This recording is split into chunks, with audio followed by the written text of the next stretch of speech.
Que tenemos que hablar de un tema muy, pero muy importante, y para ello tenemos que dar la bienvenida a Steve Aguilar, quien nos acompaña en esta ocasión vía Zoom. Y bueno, pues vamos a hablar de este tema que se refiere más que todo al Alzheimer. Bueno, pues vamos a darle la bienvenida. ¿Cómo estás, Steve? Muy buenas tardes. Muy buenas tardes, Miriam, gracias por la invitación y bueno, pues acá encantado de poder brindar información, ¿no?, a la población sobre esta patología que es importante que la podamos conocer.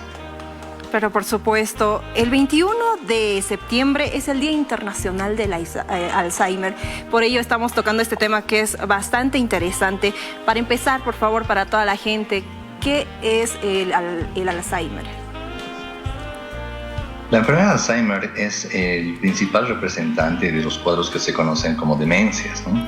Los cuadros de demencia fundamentalmente son entidades que van a afectar la memoria, ¿sí? Y van a tener diferentes causales, ¿no? De demencia tenemos. El principal, casi el 70%, está justamente causado por esta enfermedad de Alzheimer, que va a implicar pues alteraciones a nivel cognitivo.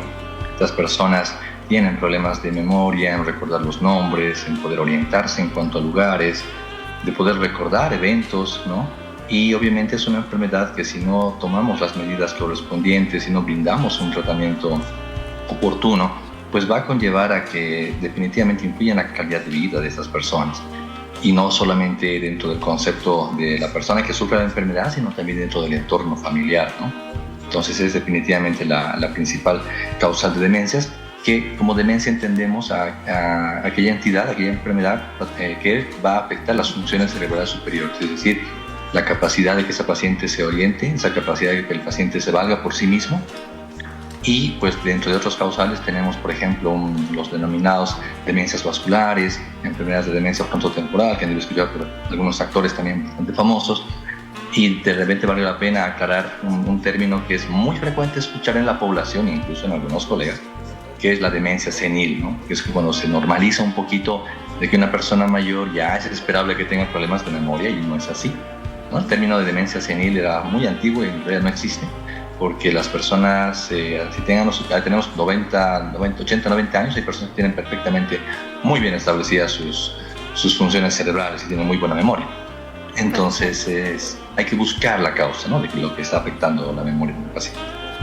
Bien, ¿qué causa se podría mencionar en cuanto a los primeros indicios, los primeros síntomas quizá que una persona puede y tiene que tomar en cuenta para detectar esta patología? Es muy importante lo que mencionas, porque evidentemente pues esta enfermedad empieza mucho antes, ¿no?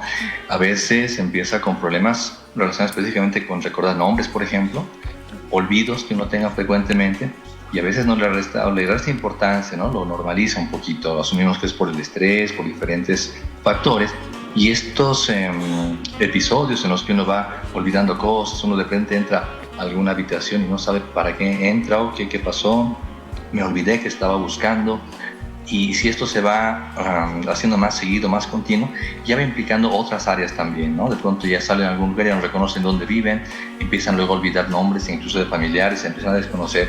Entonces empieza con síntomas diferentes o digamos más leves, pero que van a ir aumentando en cuanto a intensidad. La parte emocional también es importante, porque muchos de esos pacientes pueden tener problemas emocionales, el tema trastornos de depresión fundamentalmente, ¿no? Ya sea que van de la mano también este tipo de cuadros. Entonces es importante poder identificar, y si uno está con problemas de memoria, nos está costando recordar ciertos nombres o vemos a algún familiar que está con este aspecto, hacer la consulta correspondiente a tiempo, ¿no? Por supuesto. ¿Se conoce a ciencia cierta si hay lo que son las causas así específicas de esta enfermedad? Hay muchos factores implicados. Definitivamente la gran mayoría de los cuadros de Alzheimer son debidos a factores, o sea, multifactoriales. Hay una parte que sí tiene un componente más de orden genético, ¿no?, de diferentes genes que van participando de forma específica, porque lo que pasa es que hay un acúmulo de ciertas proteínas que no son normales en el cerebro, y esto generalmente implica el daño, ¿no?, en áreas específicas que tienen que ver con la memoria. Entonces, lo que sí está bastante claro es la importancia de estos factores que tenemos nosotros asociados, factores en el estilo de vida fundamentalmente, que uno lo conoce y que a veces no le brindamos la atención correspondiente. El tema de una buena alimentación, de cuidar factores de riesgo, el tema de factores como por ejemplo la presión arterial, el control de glucemia, el control del perfil de grasas. Todo esto implica factores de riesgo para que las personas puedan desarrollar problemas de memoria, ¿no? ¿Existe quizá algún tratamiento que pueda retrasar quizá el avance de lo que es el Alzheimer? Hay tratamientos, evidentemente ha avanzado mucho el tema médico en relación al tratamiento y a brindar la mejoría en calidad de vida de esas personas. No hay una cura, ¿no? Es una enfermedad neurodegenerativa, es decir, que esas áreas que empiezan a envejecer en el cerebro, pues van a seguir un curso, no hay una cura, algo revertido.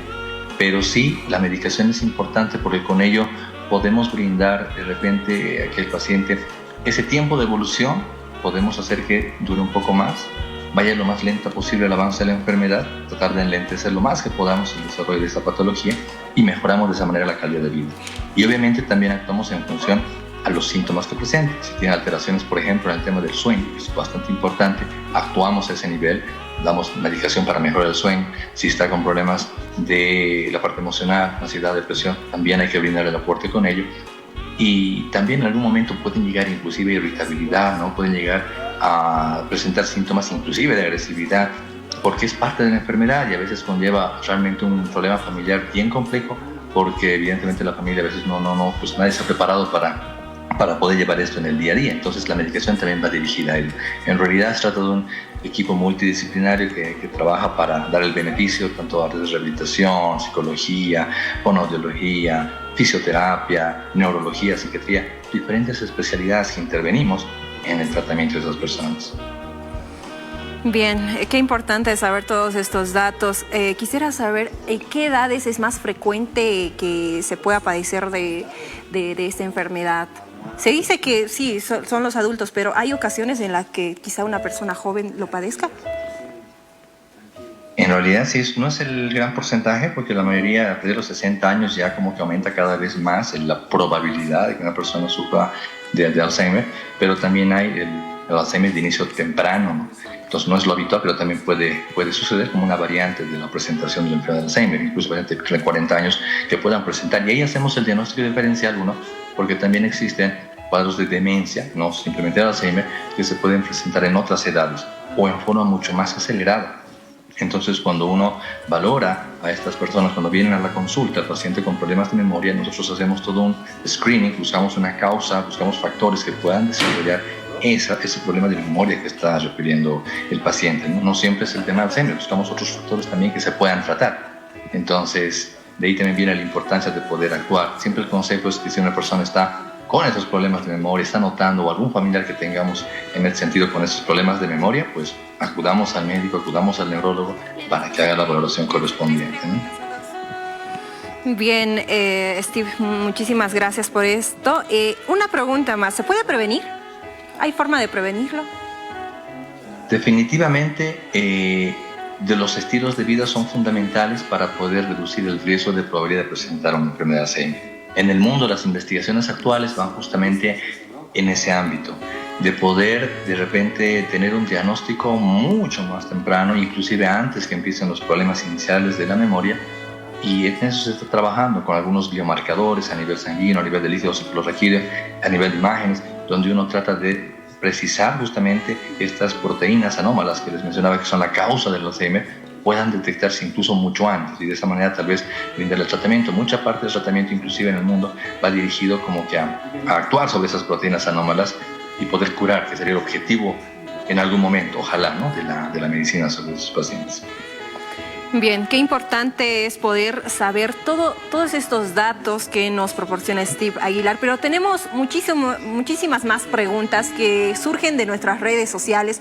Para ello, Eli, tenemos las preguntas. Por favor, Steve, atento con las preguntas porque la gente también quiere saber, tiene distintas dudas. Con gusto, claro. Nos escribe Marcos Ceballos y nos pregunta: ¿cuánto tiempo puede pasar entre los primeros síntomas y el diagnóstico oficial? En realidad eso es como un proceso, ¿no? Y eso varía también en función a qué factores de riesgo presenta un paciente. No es lo mismo una persona que de repente tiene diabetes, está con presión alta, después tiene obesidad, a otro tipo de personas que no tienen esos factores de riesgo. Entonces el tiempo de evolución también varía. Es bueno mencionar que en general son etapas en las que, por ejemplo, primero aparece lo que se llama el deterioro cognitivo, donde una persona va notando que está olvidando cosas, lo que le decía puede ser leve, puede ser moderado, puede ser luego severo, y llegamos a lo que es evidentemente la demencia, ¿no? Cuando ya un paciente ya no se vale por sí mismo, ya no es capaz de alimentarse, ya no es capaz de salir a la calle solo y tiene que estar con compañía. Eso ya ahí llamamos ya nosotros demencia, y ese episodio, ese intervalo de tiempo puede variar, ¿no? En función a las características. Inclusive es algo bien importante el nivel educativo de las personas o el cómo estén en la parte laboral. Evidentemente si esa persona está trabajando de forma activa también es un factor protector de que no se desarrolle más rápido la enfermedad. Bien, muchísimas gracias. Tenemos una última consulta, por favor. Nos escriben y nos preguntan, ¿qué hábito recomienda para mantener la salud del cerebro y prevenir el deterioro cognitivo? Como mencionaba, dentro de los factores de riesgo tiene que ver mucho con el estilo de vida saludable, actividad física, actividad mental, tema de lectura y hacer todas las actividades que permitan que nuestro cerebro pues, se ejercite, que es la forma que tiene que ir trabajando. El relacionamiento social también, que es bastante importante porque el aislamiento se ha visto que también influye en forma negativa, ¿no?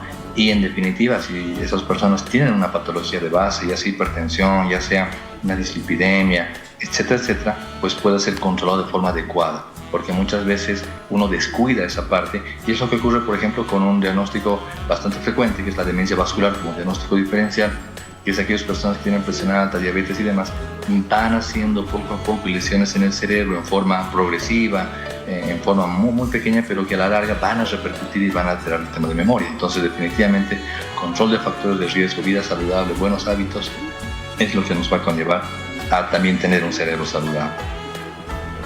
Por supuesto. Muchísimas gracias, doctor Steve. Y bueno, pues vamos a estar abordando otros temas más que son también muy importantes. Muchísimas gracias por acompañarnos en esta ocasión. No, pues con todo gusto, siempre para poder brindar la información a la población, y todo esto va en función evidentemente que el 21 de septiembre es el día de concientización sobre la enfermedad de Alzheimer, así que es bueno que la población conozca y la población acuda. Ese es el mensaje fundamental, que acudamos a tiempo para una valoración también a tiempo. Así es. Doctor, para la gente que quizás se quedó con dudas y quiera asesorarse con usted, ¿a qué números podemos contactarlos? Claro que sí, me pueden contactar al 671-16234, ese es el número de celular, y pues con gusto para poder brindarles una cita, una agenda, etcétera, ¿no? Con el mayor de los gustos. Bien, muchísimas gracias, doctor Steve Aguilar.